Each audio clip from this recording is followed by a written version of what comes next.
আজি মই মোৰ ভাল লগা এটা লেটেষ্ট চব্জি বনাইছোঁ। চাই থাকক বাৰু কেনেকুৱাকৈ বনাইছোঁ, চবেই জানে তথাপি দেখুৱাইছোঁ মই মোৰ ষ্টাইলটো। এয়া পটল, আলু আৰু ৰঙালাও অকণমান কাটি ল'লোঁ পিচ পিচকৈ।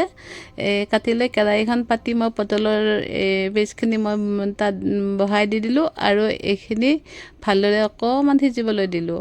আৰু আলু আৰু ৰঙালাওখিনিও মই ভালদৰে সিজিবলৈ দিলোঁ, ফ্ৰাই কৰিলোঁ।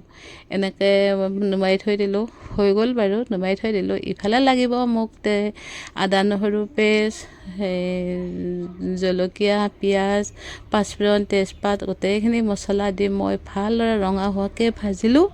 আৰু ইয়াতে আদা নহৰু পেষ্টখিনিও দি দিলোঁ। মই খুন্দনাত খুন্দিছোঁ দেই, মই মিক্সাৰত দিয়া নাই। আৰু হালধি, মছলা আৰু বিলাহী অলপ দি দিলোঁ, দি ধুনীয়াকৈ মই ভাজিলোঁ। গ্ৰেভি হ'বলৈ দিম, অকণমান পানীও দি দিম। লাইটকৈ বনাইছোঁ আৰু বিশেষ বহুতকৈ একো দিয়া নাই।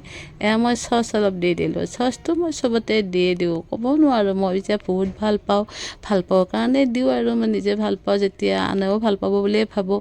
আৰু ইফালে মই গোটেইখিনি মছলা এটা বাতিত পানীৰে গুলি ল'লোঁ আৰু এইখিনি মই তাত দিয়াৰ কাৰণে।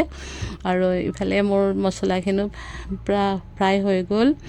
আৰু ইফালে মই ভাজি থোৱা চব্জিখিনি মই তাতে দি দিলোঁ আৰু অলপ অলপকৈ লাৰি চাৰি ধুনীয়াকৈ এটা গ্ৰেভি বনাই দিলোঁ আৰু মছলাখিনিও তাতে দি দিলোঁ।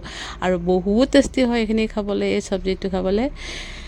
মানে ৰুটিৰ লগত, ভাতৰ লগত গৰমে গৰমে খাওক, কি মজা, বহুত ভাল লাগে। আৰু ইয়াত মই ধনিয়া পাত অলপ দি দিলোঁ, ধনিয়া দিলেতো বহুতেই ভাল লাগে। এয়া মোৰ হৈ গ'ল চব্জি। আৰু এনেকুৱাকৈ বনাই খাই চাব, মইতো বনাওঁৱেই বাৰু, আপোনালোকেও জানে, তথাপিতো মই মোৰ ষ্টাইলটোৱে দেখুৱাই দিলোঁ। কেনেকুৱা পালে মোৰ ভিডিঅ'টো চাই? নিশ্চয় ভাল পালে। Bye bye.